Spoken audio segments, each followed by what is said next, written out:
सामी तव्हां सां बि जेके गर्मी जो मौसम ईंदो त पोइ असां वटि बाहि लॻण जा जेके वाक़िया हूंदा आहिनि उहे वधी वेंदा आहिनि। त पोइ उन हवाले सां हिकिड़ी ख़बर आहे, हिंगोर जा भरिसां बिजली जी तारुनि मां जोगी बिरादरी जे घरनि खे बाहि लॻी वई आहे।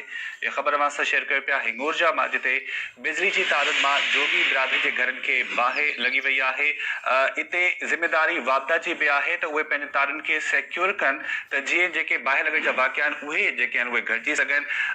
80 to 70 to 80% मां सम्झा थो त जेके बाहि जा वाक़िया पेश ईंदा आहिनि त उहे नेग्लिजेंस जे करे ईंदा आहिनि, छाकाणि सेफ्टी जेको आहे सेफ्टी मेजर्स हूंदा आहिनि उहे तमामु जेके आहिनि उन्हनि खे असां निगलेक्ट कंदा आहियूं, जंहिंजे करे इहे वाक़िया पेश ईंदा आहिनि। इहा ख़बर मां असां शेयर कयूं पिया हिंगोर जा मां, जिते बिजली जी तारुनि मां जोगी बिरादरी जे घरनि खे बाहि विकोड़े वरितो। अपडेट्स मालूम कयूं था अब्दुल जब्बार चांग खां। जी अब्दुल जब्बार, छा तफ़सील आहिनि?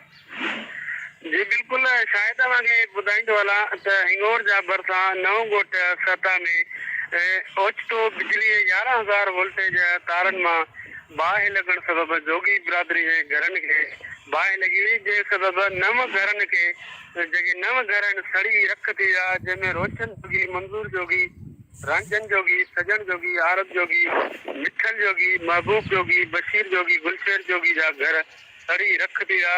जॾहिं त घर भातियुनि पंहिंजूं जानियूं बचाए ॿाहिरि निकिता, जॾहिं त घर में रखियल समूरो सामान अल तल सड़ी रख थी वियो।